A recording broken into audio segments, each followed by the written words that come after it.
예, 안녕하십니까. 세 번째 시간 또 다시 뵙게 됐습니다. 반갑습니다. 어떻게 민법 수업해 보시니까 어떠십니까? 물론 이제 다른 과목들도 하고 계시겠지만 이번 시간부터는요 PPT 화면을 좀 띄워놓고 한번 설명을 드리겠습니다. 자, 일단은 우리 오늘은 179페이지 담보 물건부터 이제 할 차례죠.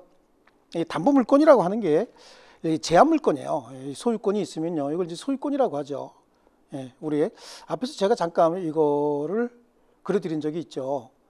그래서 물건이라고 하는 건 본권과 점유권으로 먼저 이렇게 나눠요. 이 본권이다라고 하는 건 물건을 지배할 권리다라고 하는 거고, 점유권은 어떤 물건에 대한 사실상 지배 상태다라고 얘기를 하죠. 이 본권은 소유권에서 시작돼서 소유권의 일부 권능들이 용익물권, 담보물권으로 이렇게 분리가 되죠. 그래서 얘네들을 묶으면 소유권을 제한할 수 있는 제한물권이다 이렇게 얘기를 합니다. 그래서 이 소유권과 유치권까지를 본권이라고 하고 점유권을 그냥 점유권이라고 하죠.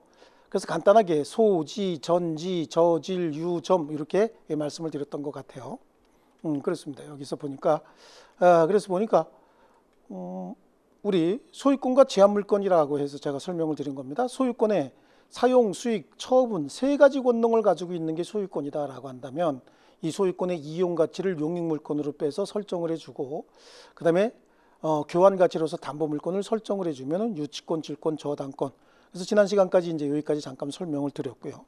이번 시간에는 이제 담보물권을 하겠습니다. 그래서 이제 제한물권이다라고 해서 소유권을 제한하는 물건이다. 그래서 다시 한번 설명을 드리는 거고요. 여기 유치권이다라고 하는 건 유치권 말 그대로 우리 이제 뭐 이렇게 공부하는 게 효과적인지 어떤지 모르겠지만 약간의 연상이라든지 기억을 오래 남기는데 도움이 되니까 그런 얘기를 합니다. 조금 유치한 권리다라고 하는 거죠. 왜 유치하냐?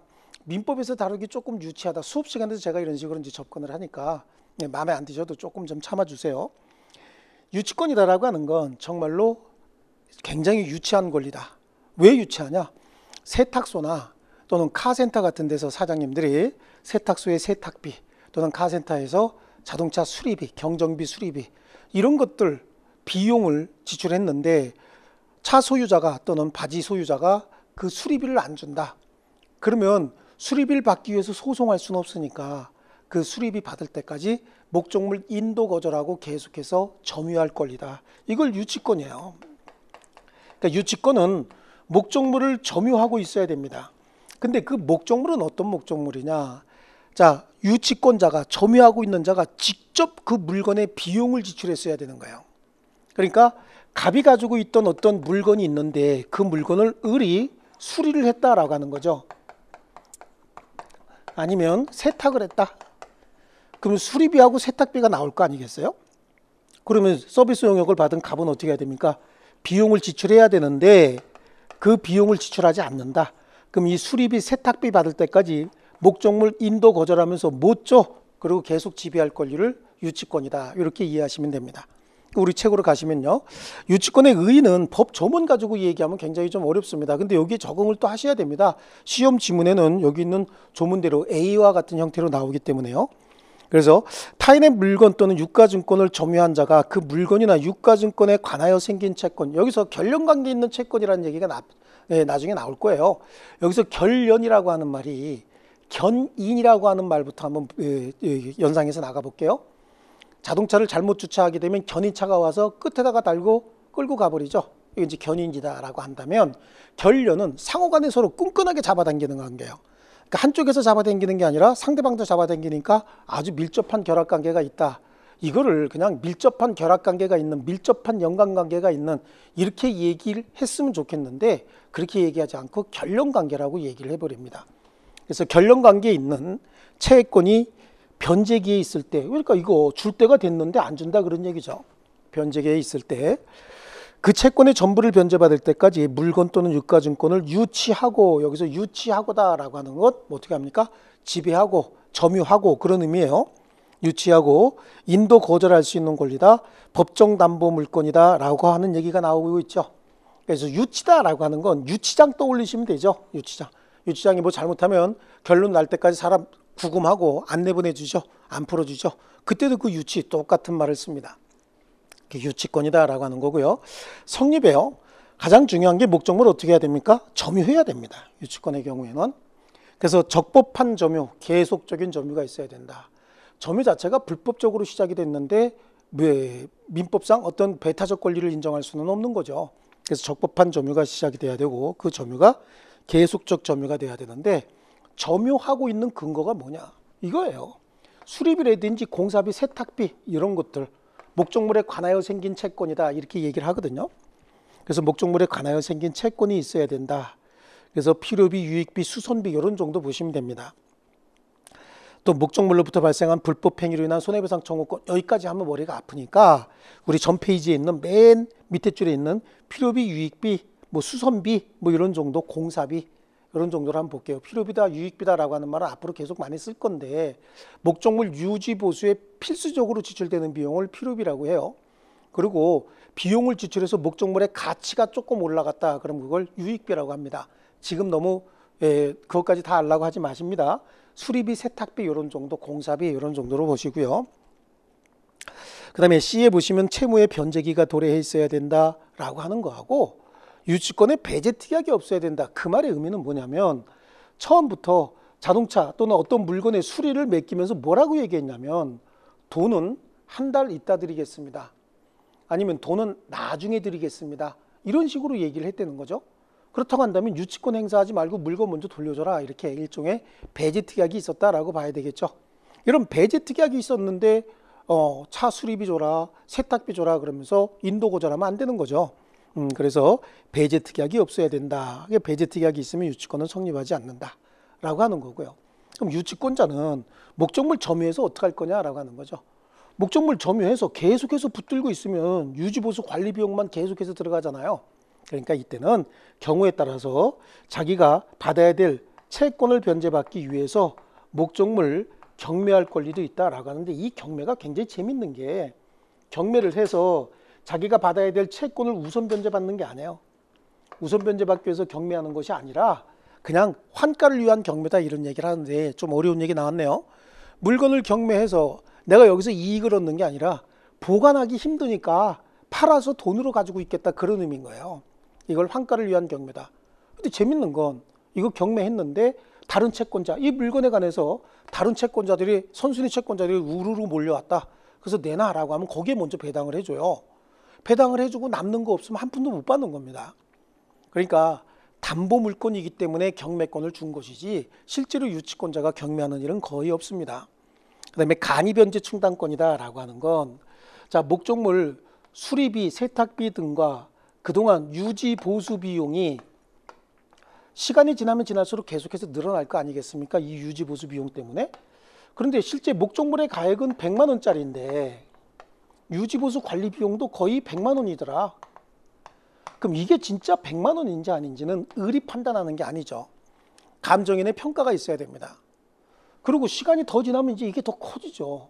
커지는데 이걸 붙들고 있다는 얘기는 비합리적이기 때문에 이때는 감정인의 평가를 거쳐서 법원에다가 내가 받을 돈이 100만 원이고 목적물의 가액도 거의 100만 원입니다. 감정인의 평가가 그렇습니다. 라고 해서 법원에다가 이 물건으로 변제 충당하겠습니다. 라고 법원에다가 요청하는 겁니다. 그래서 법원에 청구하면 법원에서 본인에게 통지합니다. 이 너 물건값 안 갚아서 이 물건을 점유하고 있는 유치권자가 물건으로 대신 갚겠다고 하는데 너 어떻게 할 거야? 라고 통지를 하게 되죠. 물론 여기는 이제 당사자도 당연히 을도 통지하겠죠. 너 돈 안 가져오면 내가 물건으로 가져갈 거야. 이렇게 통지를 할 겁니다.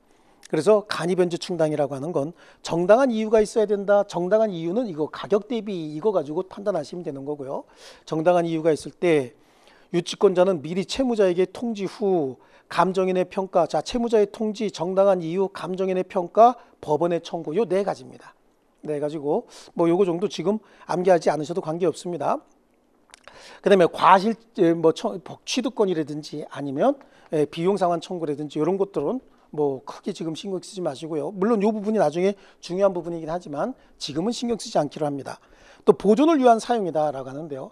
이게 혹시 자동차였다. 자동차였으면 수시로 시동 걸어주고 사용해 주는 게 자동차 유지 보수 관리에 훨씬 더 유리합니다. 그냥 방치해서 배터리 방전되게 하는 것보다는 요즘에는 전자 뭐 기기 같은 게 많이 들어가 있어 갖고 배터리가 방전이 되고 나서 뭐 요즘에 점프한다 그러죠. 점프해서 다시 킬 때도 그 뭐 순서도 굉장히 중요하더라고요. 요즘엔 전자기기 같은 게 많이 이제 들어가 있어서요. 그래. 그러다 보니까 요거 가끔가다 한 번씩 시동 걸어주고 또 동네 한 바퀴 이렇게 돌아주고 이런 건 보존을 위한 사용이에요. 이 보존을 위한 사용은 허용해 줘야 된다는 얘기죠. 임의를 사용해서 수익을 얻는 게 아니기 때문에 그렇습니다. 그래서 그런 정도는 허용해 준다. 자, 그다음에요. 유치권의 행사는 채권의 소멸시효 진행에 영향을 미치지 않는다라고 하는데 여기 지금 뭐 소멸시효다라고 하는 건 권리자가 권리를 행사할 수 있음에도 불구하고 권리를 행사하지 않고 일정 기간이 지나면 그 권리 자체가 소멸하는 제도가 소멸시효였잖아요. 그러니까 지금 이 채권 있잖아요. 여기 있는 이 채권. 유치권을 행사하고 있는 과정에서도 채권의 행사를 별도로 해야지 유치권 행사하고 있다고 채권을 행사하지 않으면 그리고 일정 기간이 지나면 이 채권은 소멸시효가 완성이 돼서 더 이상 행사할 수 없는 채권이 돼버리고 채권이 소멸하면 유치권도 같이 소멸해버려요. 이 담보물권의 성질이 그렇습니다. 에듀윌 유료 회원만의 명품 자료 서비스.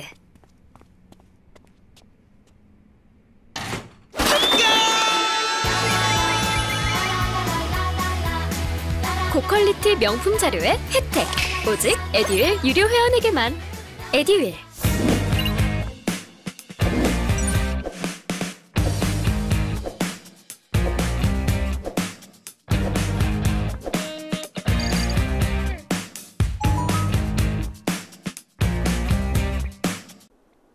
자, 그래서 유치권 지금 잠깐 설명을 드렸고요. 가장 중요한 말이 하나가 나왔네요. 그래서 유치권의 행사는 채권의 소멸시효 진행에 영향을 미치지 않는다라고 하는 거고요. 그 밑에 있는 이제 23회 기출문제인데 23회 기출문제 유치권은 굉장히 쉽게 나왔어요. 그래서 지금까지 배운 기초이론만 가지고도 아마 풀 수 있을 정도입니다. 근데 지금 문제 푸는데 너무 많이 몰두하지 마시라고 말씀드리고 싶어요. 자, 그다음에 이제 질권입니다. 질권. 그래서 이제 유치권은 부동산뿐만 아니라 동산에도, 그래서 유치권은 부동산, 동산 다 유치권이 성립할 수 있어요. 부동산의 공사비, 그다음에 뭐 동산의 수리비 이런 것들이 될 수 있는데 질권은 기본이 동산에 대한 담보물권이다. 저당권은 기본이 부동산에 대한 담보물권이다. 물론 이제 예외들이 조금 있지만 원칙이 그렇다라고 하는 정도는 알고 가셔야 되겠죠. 그래서 질권입니다. 질권은 채권자가 채권의 담보로 채무의 변제가 있을 때까지 채무자 또는 제3자로부터 받은 물건을 점유하고 유치함으로써 채무 변제를 간접적으로 강제하는 동시에 채무 변제가 없을 때 목적물로부터 다른 채권자에 우선해서 변제받는 권리를 말한다라고 하는데 질권입니다. 질권, 여기서 질권이다라고 하는 건 채권의 담보로 채무의 변제가 있을 때까지 제3자가 제공한 물건, 그 물건이 동산이다라고 하는 두 번째 줄에 있는 내용이에요. 자, 우리 담보물권의 개념을 한번 다시 설명을 드리면요. 담보, 물권 이렇게 나눠서 담보와 담보물, 담보물권의 개념이 조금씩 다르다라고 하는 걸 좀 인식하셔야 되는데요. 담보다라고 하는 건 지난 시간에도 잠깐 말씀드렸습니다.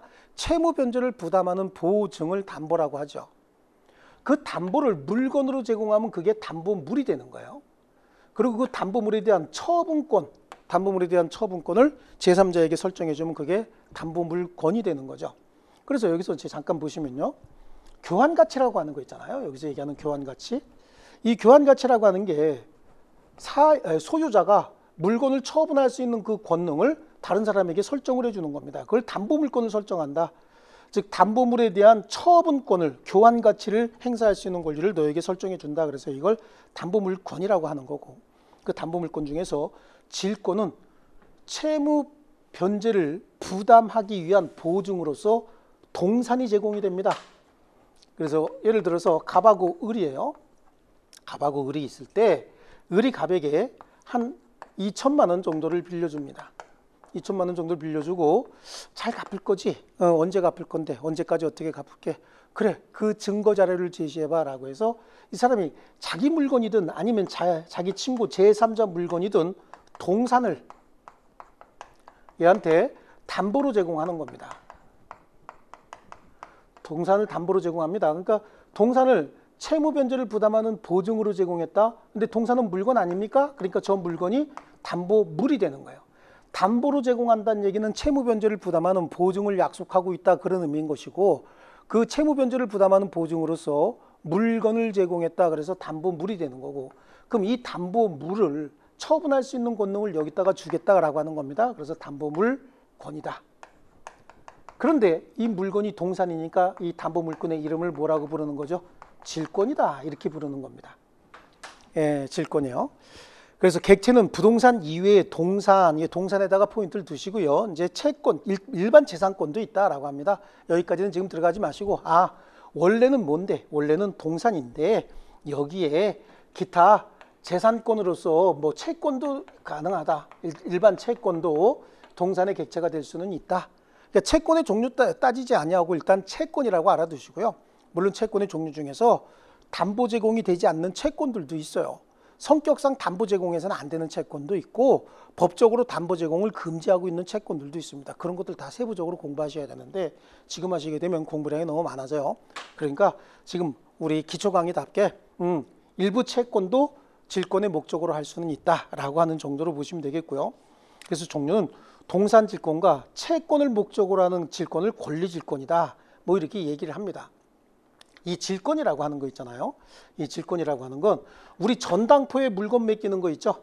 예, 이거 질권은 처음에 이제 전당포 영업 있죠. 이 전당포에 물건 맡기는 거 이거 질권 설정하는 거였었어요. 근데 전당포에 물건을 맡기는 다양한 형태가 나타나다 보니까 전당포 영업에 관한 법률이 새로 생기는 바람에 그렇지 실제로는 처음엔 질권으로부터 시작했다. 이렇게 이해하셔도 됩니다. 그러니까 우리가 전당포에다가 물건 맡길 때 어떻게 합니까? 뭐 시계 맡겨야 되겠다. 그럼 시계 갖다 맡기죠. 돈으로 씁니다. 그리고 어떻게 해요? 나중에 시계 찾아가려면 빌린 돈에다가 약정한 이자 갖다 주고 시계 찾아오죠. 그러면 전당권자, 즉 질권자는 동산을 어떻게 하고 있을까요? 이분이 점유하고 있는 거죠. 언제까지? 돈 받을 때까지, 빌려주는 받을 때까지. 그래서 가지고 있다가 이 나중에 얘가 채무를 변제하게 되면 그때 목적물 돌려줘야 되는 겁니다. 이게 이제 질권이다. 그래서 동산 질권의 효력은 질권자가 목적물 점유하고 있다, 즉 인도거절하고 점유하고 있다라고 하는 거죠. 그리고 만약에 변제 기일이 됐는데 채무자가 채무를 변제하지 않는데요. 그럼 질권자는 어떻게 할까요? 이게 동산 경매합니다. 우리 유치권에서도 경매권이 있었잖아요. 근데 유치권자는 우선 변제받기 위한 경매가 아니라 환가를 위한 경매였다. 목적물 점유하고 있기 귀찮으니까 돈으로 가지고 있겠다라고 하는 차원의 환가를 위한 경매였다라고 한다면 여기는 매각을 통해서 자기가 받을 돈 우선 변제받을 권리가 있어요. 이 담보물권의 가장 큰 특징이 뭡니까? 소유자보다 먼저 소유자가 사용수익 처분할 수 있는 소유자의 권리를 담보물권자가 대신 행사해서 매각대금에서 자기가 받아야 될 돈을 먼저 받겠다. 그런 게 담보물권의 본질이거든요. 그 담보물권이 만약에 담보물이 동산이었다라고 하면 질권을 설정하는 거고 변제기일에 채무자가 채무를 변제하지 않으면 질권자는 목적물을 경매해버립니다. 경매해서 자기가 받을 돈 먼저 받고 남은 거 있으면 채무자에게 돌려주던가 후순위 권리자들이 있으면 후순위 권리자에게 나눠주던가 그거는 이제 법원에서 알아서 하겠죠. 자, 그래서 유치적 효력이 있고 우선 변제받기 위해서 경매할 수도 있고요. 또 간이 변제 충당할 수도 있어요. 유치권과 똑같이 목적물을 점유는 하고 있는데 목적물의 가액이 채권과 기타 이자를 합산한 금액과 비슷해졌다. 그럼 유치권하고 똑같이 감정인의 평가에 의해서 채무자에게 통지하고 법원에다가 목적물로 변제 충당할 것을 또 청구할 수도 있습니다. 이걸 간이 변제 충당이다 이렇게 얘기도 하죠. 그래서 질권자는 채권 변제를 받기 위해서 질물을 경매할 수도 있고 정당한 이유가 있는 때 감정인의 평가에 의해서 질물로 직접 변제 충당할 것을 법원에 청구할 수 있고 이 경우 질권자는 미리 채무자에게 통지하여야 한다 이렇게 돼 있죠. 그리고 오른쪽 페이지에 있는 간이 변제 충당하고 뭐 순서만 지금 달라요. 근데 원래는 순서 똑같아야 됩니다. 근데 개념 자체가 먼저 정당한 이유라고 하는 거 하나, 감정인의 평가라고 하는 거 하나, 그 다음에 법원에 청구한다라고 하는 거하고 미리 채무자 및 질권 설정자에게 통지해야 된다, 미리 통지해야 된다라고 하는 거 하나. 그래서 그 네 가지 요소를 알고 있어야 된다. 간이 변제 충당에서는요. 그런 정도고 권리질권은 조금 아까 얘기했듯이 일정한 채권도 질권의 목적으로 할 수 있다라고 하는데요. 요거는 조금 복잡한데요. 이제 권리질권이 뭐냐? 자, 갑이 을한테 돈을 빌린다라고 하는 거, 여기서 이제 일단 출발하는 겁니다. 여기서 한 2천만 원 좀 빌려줘야 되겠다. 근데 자기가 가지고 있는 동산이 있으면 동산 가지고 담보 맡기면 되죠. 근데 동산이 없더란 얘기예요. 동산이 없는데 갑이 병에게 받아야 될 채권이 있더란 얘기입니다. 채권. 이 채권도 갑의 재산권이잖아요. 이 채권을 여기다가 담보로 맡기는 겁니다. 그래서 여기다가 뭘 설정하는 거죠? 질권을 설정을 하는데 채권이 일종의 권리잖아요. 그러니까 이걸 뭐라 그래요? 권리질권이다. 그러니까 갑이 가지고 있는 동산으로서 재산뿐만 아니라 제3자에게 청구할 수 있는 재산으로서 채권도 담보로 제공할 수 있다. 근데 이 채권은 굉장히 다양하게 존재하거든요. 이 채권 중에서 담보로 제공하지 못하는 채권들도 굉장히 많습니다. 그래서 우린 이번 시간에는 채권도 담보 제공할 수는 있으되 채권은 담보 제공하지 못하는 채권들도 꽤 많다. 뭐 그런 정도까지만 정리하고 갈게요. 그래서 거기 밑에 보면 채권, 권리질권의 목적이 될 수 있는 것, 즉 이건 담보 제공할 수 있는 것들이고, 밑에 권리질권의 목적이 될 수 없는 것, 이거는 담보 제공하지 못하는 거 얘기하는 거거든요. 그렇죠. 그래서 거기 가장 중요한 게 부동산의 사용수익권, 그래 지상권, 전세권, 임차권 이런 것들이 있죠. 지상권이나 전세권 같은 경우는 뒤에 가면 이제 저당권의 목적으로 할 수는 있어요. 하지만 질권의 목적으로 할 수는 없고요. 임차권 같은 경우도 사용수익을 내용으로 하는 거예요.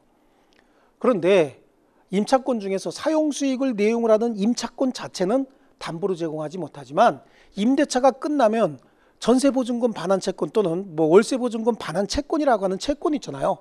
그러니까 임차인이고 임대인이라고 한다면 사용수익권 자체를 담보로 제공할 수는 없겠지만 질권 설정할 수는 없겠지만 나중에 임대차가 끝나고 나면 여기다가 받아야 되는 보증금 반환채권 같은 경우 또 담보로 제공할 수 있습니다. 이게 이제 어디서 나오냐면 최근에 우리 뭐 전세자금 대출 뭐 이런 거 있잖아요. 전세은행에서 전세자금 대출. 그럼 둘이 임차인, 임대인이 임대차 계약을 체결하고 임대차 계약서를 은행에다가 제출하면 그 임대 보증금 중에 일정 금액을 대출해 주는 제도예요. 그래서 여기다가 임대차 계약 체결했다는 계약서가 있어야 되고 계약서가 존재한다는 얘기는 계약서에 보증금이 얼마인지 그 보증금 반환 채권의 행사 시기는 임대차가 끝나는 때겠죠. 그게 다 적혀 있거든요. 이걸 담보로 제공합니다. 담보로 제공하면 은행에서는 집주인인 임대인에게 확인서 하나 받아오라고 해요. 뭐라고? 임대차가 끝나면 여기다가 임대차 끝나서 보증금 돌려준다라고 확인 전화 한번 해달라. 그렇죠? 그렇게 해서 확인 하나 받고 돈 빌려주는 제도예요. 그럼 뭘 담보로 잡은 거죠? 보증금 반환 채권을 담보로 잡은 거다. 그래서 사용수익 자체를 목적으로 하는 권리는 질권의 목적으로 할 수 없지만 저는 정보가 곧 합격이라고 생각해요. 기출문제 특강이나 모의고사 자료집을 주시는 것도 좋았고 그 중에서 제일 좋았던 건 교수님의 쪽집게 정보였어요. 약간 합격을 위한 종합 패키지 선물을 받는 그런 느낌? 애들 유료 회원 꼭 추천합니다. 그 보증금 반환 채권 같은 거 이런 것들은 또 담보 제공할 수도 있다라고 하는 거고요. 뭐 저당권의 피담보 채권 이런 것들도 되는데 그건 조금 나중에 하시자고요. 그다음에 밑에 보면 양도할 수 없는 권리들 인격권이나 상속권 이런 것들이에요. 연금 청구권 이런 것들은 담보 제공할 수 없는 권리다. 이건 타인에게 양도할 수 없는 권리잖아요. 자, 그래서 이런 것들 권리질권은 조금 복잡해지는데 일단은 가장 많이 나오는 게 그겁니다. 지상권, 전세권, 특히 임차권이죠. 하지만 임차권하고 항상 비교해서 보증금 반환 채권은 담보 제공할 수도 있다라고 하는 정도. 그런 정도고요. 그다음에 이제 저당권이 나오죠. 저당권도 질권하고 개념은 똑같습니다. 질권하고 개념은 똑같은데 담보물이 부동산이라고 한다면 그죠? 그래서 갑하고 을이 있다. 을이 있을 때 여기다가 2억 정도를 빌려줬는데 이 사람이 자기가 가지고 있는 부동산을 담보로 제공했다. 아니면 자기가 부동산이 없으면 제3자가 담보로 제공했다. 그래서 목적 담보물 자체가 부동산이면 여기다가 뭘 설정하는 겁니까? 저당권을 설정을 하는 것이다 라고 하는데 이것뿐만 아니라 일정한 권리도 라고 합니다. 여기서 일정한 권리는 지상권하고 전세권이에요. 이 지상권은 존속기간이 굉장히 길어요. 30년, 15년, 5년 뭐 부동산 이런 거에 같으면요 30년 이상으로 해야 돼요. 존속기간 굉장히 깁니다. 그 다음에 전세권 같은 거 있죠. 전세권 같은 경우에는 전세금이 있죠. 이 전세금이 워낙 크기 때문에 이 전세금을 또 활용을 해서 돈을 얻어 쓰는 이런 어떤 금융 활용의 수단으로 주기 위해서 이것도 저당권을 설정할 수 있다라고 얘기를 합니다.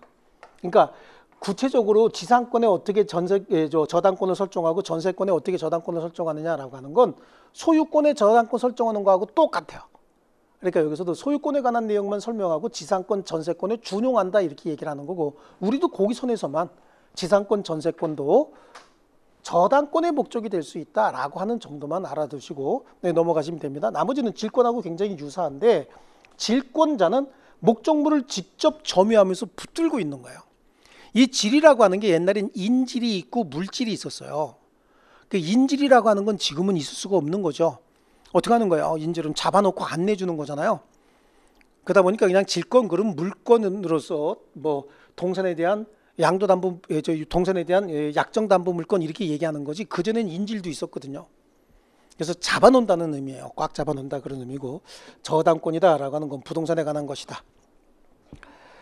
그래서 부동산에 대한 담보 물권이다. 우리 182페이지로 갔어요. 저당권자는 피담보 채권의 변제 절차에서 채무자 또는 제3자가 점유를 이전하지 아니하고 채무 담보로 제공한 부동산에 관하여 다른 채권자보다 자기 채권의 우선 변제를 받을 권리가 있다. 자, 그 말 속에 질권이라고 하는 건 목적물 인도받아서 질권자가 점유를 하지만, 저당권이라고 하는 건 점유는 갑이 담보물을 제공했으면 갑이 계속해서 점유하고 있는 거고, 병이 담보를 제공했다. 그럼 담보 제공한 사람이 이 사람 보증인이거든요.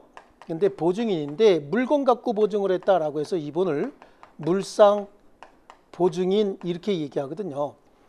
담보를 제공하는데 점유는 계속해서 제공자가 점유하고 있는 겁니다. 다만 등기부상에 관념적으로만 지배하는 거예요. 그러니까 질권과 유치권은 권리자가 목적물을 직접 점유하고 있는 반면에, 저당권의 경우에는 목적물을 저당권자가 점유하는 것이 아니고 등기부상에 기재함으로써 관념적으로 지배한다 이렇게 얘기를 합니다. 기본적으로 저당권자는 목적물을 점유하는 자가 아니다 라고 하는 거, 그 개념을 좀 가지고 계시고요. 그 다음에 효력입니다. 뭐 효력 범위, 그런데 여기에 보니까 이걸 이제 저당물이라고 한다면 여기 종물이나 뭐 기타 어떤 뭐 부합물 같은 거, 종물은 떼낼 수 있는 거고 부합물은 떼낼 수 없는 것들이에요. 처음에 여기 저당권 설정했고 나중에 종물이 붙었다, 저당권 설정하고 난 다음에 부합물이 생겼다, 이것도 다 저당권의 목적이 된다는 얘기예요. 저당권 설정 당시 있었던 아니면 나중에 생겼던 관계없이 저당권의 목적이 된다. 그렇다는 얘기는 나중에 저당권자가 경매할 때 이것만 경매하는 것이 아니라 이것들도 같이 경매할 수 있다, 그런 의미가 되는 거죠. 그래서 저당물, 종물뿐만 아니라 과실, 과실이라고 하는 건 여기서 생기는 사용이익들 얘기하는 거거든요. 혹시 이게 갑이 가지고 있는 물건인데 A한테 임대했다 그런 거죠. 임대해서 매월 차임이 100만 원씩 나온다. 이런 주택이었다. 그럼 이건 목적물의 사용대가로서 받는 금전이기 때문에 이게 과실 아닙니까? 이 과실이 저당권의 효력이 원칙적으로는 미치지 않는 거예요. 근데 예외적으로 미치는 경우도 있습니다. 나중에 경매 실행하기 위해서 압류하고 난 다음에는 과실도 여기서 가져갈 권리가 생겨요. 자, 그건 지금 얘기하면 너무 머리 아파요. 그래서 과실은 원칙적으로 영향을 미치지 않지만 나중에 영향을 미치는 경우도 있다. 좀 더 구체적으로 하려고 그러지 마십니다. 지금 개념만 정리합니다. 그래서 나중에 저당권의 효력이 영향을 미치는 경우도 있다. 이런 정도만 하시고요. 경매 청구할 수 있다. 담보물권의 기본이 뭡니까? 경매 실행을 통해서 자기 채권을 우선 변제받는 거예요. 근데 유치권은 우선 변제권이 없다 그랬고, 질권이나 저당권은 우선 변제권이 있는 거죠. 그래서 본질적 의미의 담보물권이다 그러면 이거예요. 이거고, 근데 이제 유치권이라고 하는 게 실제로는 우선 변제권이 없다라고 하더라도 유치권자가 목적물 인도고절하고 점유하고 있으면 이 목적물을 사용해야 되는 사람이 돈 안 주고는 도대체 물건을 받아올 수가 없어요. 그래서 사실상으로 가장 강력한 우선 변제권이 있다라고도 얘기를 하는데, 법적으로는 어쨌든 우선 변제권은 여기 두 개만 인정을 합니다. 자, 그 다음에 근저당이 있죠. 이제 근저당도 일종의 저당이에요. 그럼 이 근저당은 뭐냐? 이제 근저당과 공동저당의 문제가 이제 발생할 수 있는데, 이 공동저당은 또 굉장히 어려운 부분이 23회 시험에 또 나오기도 했어요. 자, 지금 제가 저당권을 설명을 하면서 이런 설명을 했어요. 갑하고 을이 있으면서 을이 갑에게 2억 원을 빌려줬고 변제 기일 동안 변제하지 않으면 어떡할까라고 해서 담보 설정 계약 체결하고 저당권을 설정을 한다라고 얘기를 합니다. 가장 중요한 게 뭐냐면 이 담보 물건은요. 이걸 피담보 채권이라고 하고 이걸 담보 물건이라고 하거든요. 이 담보 물건의 가장 중요한 건 이게 채권인 거예요. 피담보 채권. 피담보 채권을 주된 권리라고 한다면 담보 물건은 종된 권리거든요. 사실은. 이런 걸로 한번 접근해 볼게요. 돈을 빌려준 돈을 안전하게 받기 위해서 저당권을 설정하는 것이지 저당권을 설정하고 싶어서 돈을 빌려주는 거 아니잖아요. 그렇죠? 그래요. 그러니까 이걸 주된 권리라고 하고 이걸 종된 권리라고 합니다. 그래서 피담보 채권이 성립해서 유효하게 존재하고 있어야만 저당권이 유효인 것이고 어떤 사유가 됐든 피담보 채권이 소멸했다라고 한다면 담보물건으로서 저당권이라고 하는 건 무조건 소멸하는 겁니다. 저당권은 설정계약 체결하고 등기까지 하거든요. 아까 등기부상으로 관념적으로만 존재한다라고 말씀드렸잖아요. 그래요. 등기만 하거든요. 등기가 말소되지 않았다라고 하더라도 피담보 채권이 변제가 됐다. 그러면 저당권은 무조건 무효가 되는 겁니다. 이게 말소되지 않은 상태라고 해서 혹시 경매가 실행이 됐다라고 하더라도 피담보 채권이 무효인 상태이기 때문에 무효인 저당권 가지고 경매 실행한 거고 이후에 경매 절차는 싹 다 무효가 되는 거예요. 그래서 반드시 피담보 채권이 있어야 된다. 그래야 저당권이 성립할 수 있다라고 하는데 근저당은 그럼 뭐냐는 얘기죠? 근저당은요. 둘이 지금부터 거래를 시작할 겁니다. 거래를 시작하고 이때쯤 거래가 끝날 거예요. 근데 이 거래는 계속적으로 반복적으로 이루어지는 그 거래예요. 그러니까 오늘 거래하는 날은 둘 사이에 이 사람이 물건을 납품하는 사람이고 납품 받는 사람이다. 그렇다고 한다면 이 사람이 채권자 나중에 돈 받을 거 있는 사람이고 이 사람은 돈 줄 거 있는 사람이다. 이렇게 우리 간단하게 설명을 하면 둘이 거래하는 과정에서 받을 돈이 생겼다가 좀 줄었다가 또 생겼다가 또 중간에 변제해서 순간적으로 소멸했다가 또 생겼다가 또 줄어들었다가 또 생겼다가 또 변제했다가 또 생겼다가 이런 식으로 계속해서 증감 변동하는 불특정 다수의 채권이 발생할 수가 있는 거죠. 그러니까 오늘 계약 체결하는 날은 아무것도 없는 거예요. 없는데 나중에 거래가 끝나고 나면 일정한 채권이 생긴다. 그럼 채권을 2억이라고 하자. 그럼 이제 2억이 생겼으니까 자, 돈 갚아야지 라고 얘기했을 때 둘 사이의 거래가 굉장히 원만하게 잘 끝났다. 그러면 갑은 어떻게 해요? 돈을 깔끔하게 갚고 네 덕분에 사업 많이 잘했고 그래서 돈 많이 벌었다. 고맙다. 라고 악수하면서 끝나면 참 좋습니다. 근데 그렇지 않은 경우가 있을 수 있죠. 둘 사이 좋지 않게 끝났다라고 하는 거예요. 그런데 이제 그래도 돈은 갚아야지 라고 얘기하면 사실은 뭐 돈은 갚아야죠. 서로가 좋지 않게 끝났어도. 근데 갑이 갖고 싶은 생각이 별로 없습니다. 이런 경우에 어떻게 할 거냐. 결국은 소송하고 또 싸움 나고 굉장히 복잡해지니까 처음부터 계약을 체결할 때는 발생한 채권은 하나도 없지만 담보를 제공해서 저당권을 하나 설정을 하자라고 하는 겁니다. 저당권을 설정을 하는데 저당권 보니까 피담보 채권이 없으면 저당권 무조건 무효잖아요. 피담보 채권이 없는데 어떻게 저당권을 설정을 하느냐라고 하니까 여기다가 우리 뿌리 속에다가 저당권 하나 설정하자라고 해서 이걸 근저당이라고 하는 게 뿌리 근자를 써서요. 그럼 이게 언제 저당권으로 확정이 되느냐? 거래가 끝나면 거래가 끝났다. 그러면 근저당권이라고 써져 있어도 이건 결국은 뭐죠? 근자는 이제 없는 걸로 취급하고 저당권으로 취급이 되는 겁니다. 그래서 근저당권 실행이다라고 하는 건 그냥 저당권 실행이다 이렇게 보시면 돼요. 그럼 이제 똑같아진 거죠. 피담보 채권 2억이 있고 저당권이 생긴 거죠. 그럼 이제 경매 실행할 수 있는 거예요. 이걸 근저당이다 이렇게 얘기를 합니다. 그러니까 근저당은 근저당 설정 계약을 체결할 당시에 채권이 존재하지 않아요. 하지만 나중에 분명히 채권이 발생할 거예요. 근데 그때 채권이 발생하고 거래가 끝났을 때 채무자가 변제 안 하고 버틸까 봐 미리 담보를 좀 잡아 놓는다. 그런데 피담보 채권이 없으니까 저당권이란 말을 못 쓰고 근저당이란 말을 쓴다. 그리고 이 담보물의 가액이 혹시 10억짜리다?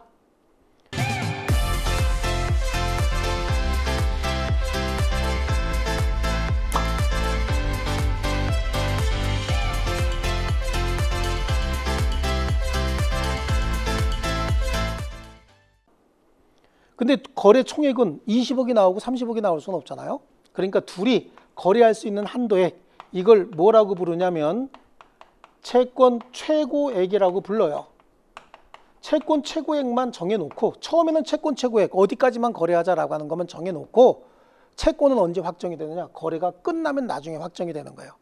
그래서 채권이 확정이 되면 그때는 저당권으로 바뀐다. 써져 있기는 근저당이라고 써져 있지만 절차는 완전히 저당권 절차다. 이게 이제 근저당이다. 그러니까 개념 자체만 저당권과 근저당권의 개념 자체만 정리가 되고 최근에는 저당권보다는 근저당권을 많이 설정하는 이유가 근저당권이 채권자에게 훨씬 더 유리해요. 받을 돈이 훨씬 더 많아요. 그리고 1순위 근저당권자가 후순위 근저당권자보다 훨씬 더 유리한 게 많아요. 그래서 은행에 대출 받으러 가면 꼭 1순위 근저당권을 잡으려고 은행에서 하는 겁니다. 그건 이제 우리 본 수업 때 배우자고요. 자, 이게 이제 근저당이라고 한다면 그럼 공동저당은 뭐냐라고 하는 겁니다. 공동저당이 똑같습니다. 갑하고 을이 여기다가 돈을 빌려주는데 2억이 아니라 한 20억쯤 빌려준다. 근데 얘가 제공해야 되는 담보물이 요거 하나 가지고는 20억을 다 감당 못한다. 그러니까 이렇게 생긴 거 여러 개의 담보물을 제공해서 각각 저당권을 하나씩 설정한다. 이걸 공동저당이라고 얘기를 해요. 그러니까 통상적인 저당이다라고 하는 것과 근저당은 처음에는 채권이 없었다가 나중에 채권이 확정이 되니까 저당권 설정하지 못하고 근저당을 설정하자라고 하는 것과 공동저당이다라고 하는 건 빌려준 돈이 너무 많다 보니까 하나의 담보물 갖고 담보를 다 하지 못할 때 여러 개의 담보물을 제공하고 나중에 채무자가 채무를 변제하지 않아서 경매 실행할 때는 각 담보물의 매각 대금에 비례해서 피담보 채권의 변제 충당하는 거예요.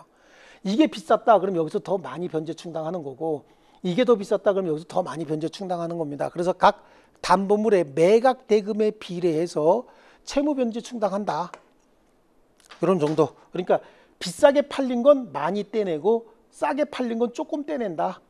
이렇게 해서 분할을 한다. 왜냐하면 여기 후순위자들 도와주기 위해서 그런 거예요. 그래서 이걸 공동저당, 이걸 근저당이라고 한다. 개념만 정리하고 갈게요. 그래서 그 근저당의 계속적 거래관계에서 발생하는 불특정 다수의 채권을 당사자 간의 합의로 설정한 채권 최고액 한도 내에서 담보하기 위한 저당권을 말한다. 이렇게 얘기를 하고 있죠. 채권 최고액을 정해야 된다라고 하는 거하고 공동저당은 동일한 채권 담보를 위해서 여러 개의 부동산 위에 설정된 저당권을 공동저당이다. 부동산 수만큼 여러 개의 저당권이 설정이 성립하게 된다. 부동산 수만큼 그러니까 여기 지금 담보물이 3개면 저당권 몇 개가 성립하는 거예요? 3개가 성립하는 겁니다. 예, 그래서 이걸 공동저당이다 라고 얘기를 해요. 그리고 담보물이 3개가 제공되고 저당권이 3개가 설정하려면 3개 다 등기해야 되겠죠. 그리고 여기다가도 나 혼자만 저당권이 아니라 이것도 공동저당이 있고 이것도 공동저당이 있다. 여기는 이것도 있고 이것도 있다. 여기는요. 이것도 담보물이고 이것도 공동담보물이다라고 하는 걸 각각 다 적어야 돼요. 그럼 여기 하나 적고 이거 적고 이거 적고 그러니까 담보물이 3개면 9번 적네요. 9번. 9번까지 적는데 문제는 담보물이 혹시 5개였다라고 하면 어떡할 거냐는 얘기죠. 담보물이 5개 같으면 그럼 25번 적어야 되느냐 그런 일이 생기다 보니까 담보물이 4개까지는 다 적어야 되지만 담보물이 5개 이상이 됐다라고 한다면 그때는 공동담보 목록을 작성해라. 다 쓰지 말고 너무 커지니까 너무 많아지니까.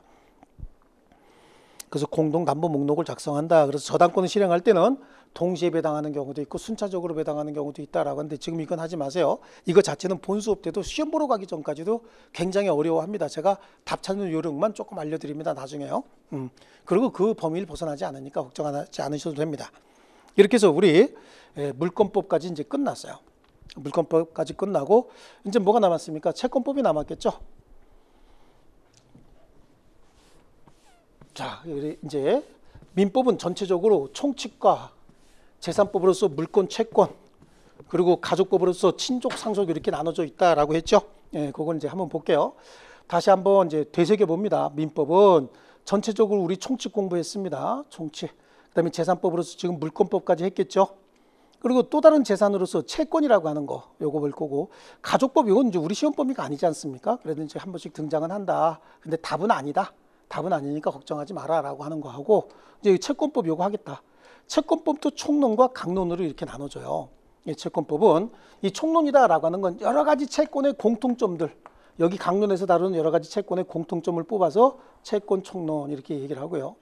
채권 강론이다라고 하는 건 각각 채권의 특징들 얘기하는 게 구체적인 특징들 공통점은 여기서 얘기하고 그럼 채권이라고 하는 게 뭐냐 채권이라고 하는 건 채권자가 채무자에게 요구할 수 있는 급부 청구권이에요.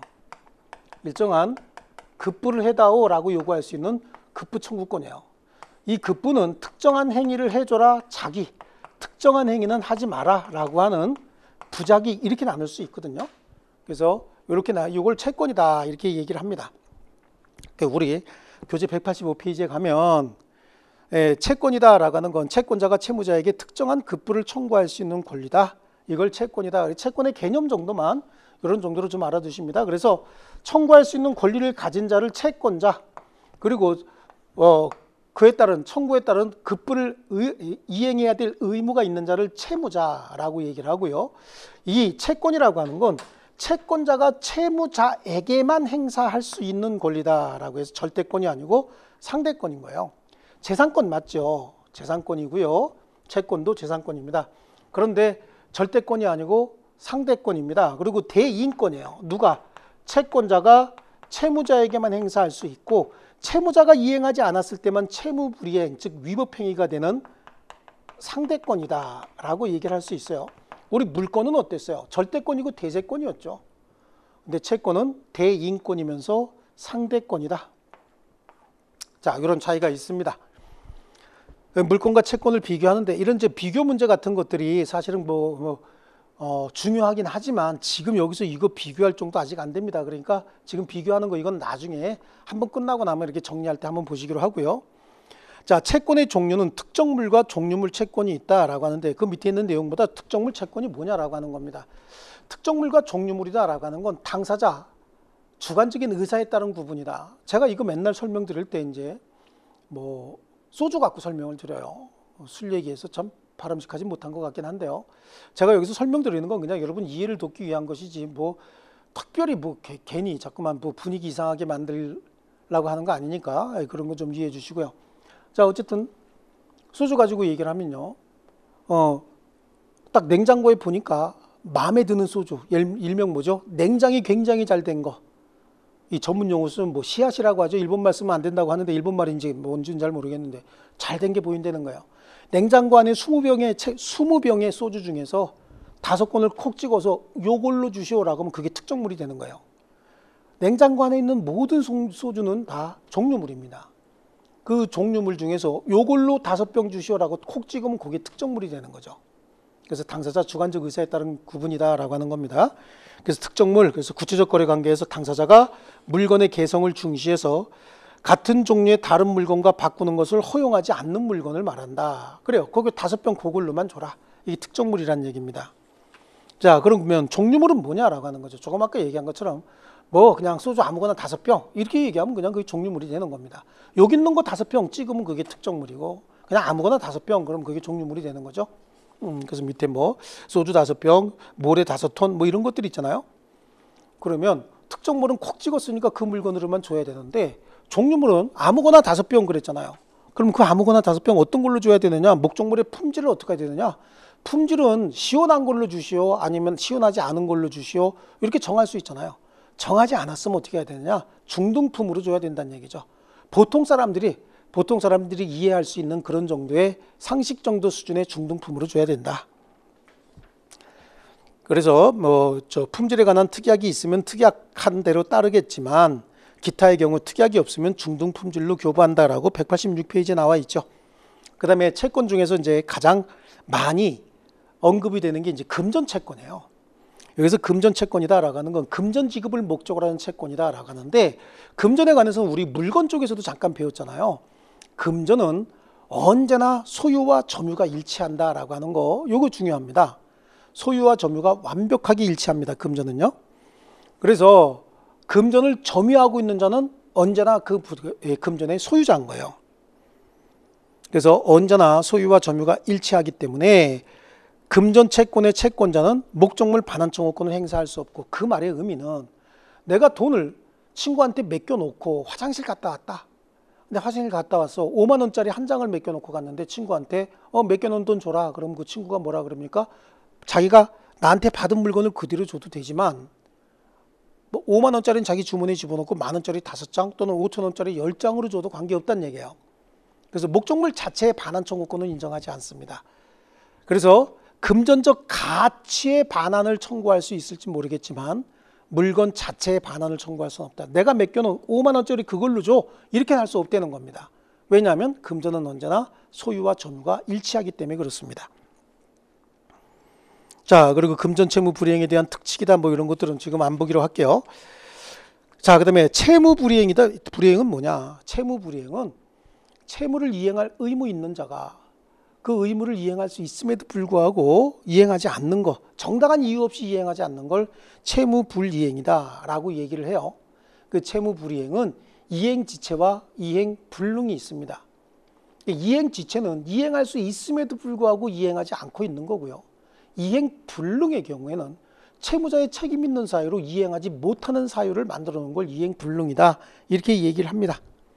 그 다음에 채무자뿐만 아니라 채권자도 수령할 의무가 있는데 수령하지 않으면 그걸 채권자의 수령지체다라고 해서 이것도 채무불이행의 일종으로 보겠다. 뭐 그런 정도고요. 그 다음에 채권자 대위권, 채권자 취소권이 나오죠. 이 채권자 대위권이나 채권자 취소권의 개념 자체는 채권자가 채무자에게 받을 채권이 있어요. 급부를 청구할 수 있는데 이자가 급부를 이행을 하려면 일정한 재산이 있어야 되는 거죠. 이 재산을 우리 뭐라고 부르냐면 채무 변제에 담보하는 채권을 재산을 책임 재산이다 이렇게 얘기를 합니다. 이걸 책임 재산이다. 이 책임 재산은 채무 변제에 채무 변제에 충당해야 되는 재산들을 얘기하는 거예요. 그런데 이 재산을 을이 재산의 가치를 떨어뜨릴 가능성이 있어요. 아니면 재산을 빼돌릴 가능성이 있습니다. 그럼 채권자 입장에서 봤을 때는 이거 그대로 방치하게 되면 책임재산을 빼돌린다든지 책임재산의 가치를 떨어뜨려서 채무 변제하지 못하는 일이 생긴다. 그럼 결국은 여기 손해가 생기는 거잖아요. 그러니까 이 책임재산을 성실하게 이행할 수 있도록 하기 위해서 채권자가 할 수 있는 조치가 있습니다. 이걸 채권자 취소권 또는 채권자 대위권이다 이렇게 얘기해서 이 채권자 취소권과 채권자 대위권을 우린 책임재산의 보존이다 이렇게 얘기를 하는 거예요. 여기서 얘기하는 책임재산이다 라고 하는 거, 책임재산은 뭘 얘기하는 거죠? 채무 변제에 충당해야 되는 재산을 얘기하는 겁니다. 그래서 책임재산의 보존제도다. 그래서 두 가지입니다. 채권자 취소권, 채권자 대위권 이렇게 두 가지 나눠지는데 자, 이 부분 지금 현재 뭐 채권자 대위권도 있고 채권자 취소권도 있잖아요. 개념 정도만 한번 정리를 할 건데요. 채권자 대위권, 채권자 취소권 이 부분은 잠깐 쉬었다가 계속하겠습니다. 잠깐 쉬겠습니다.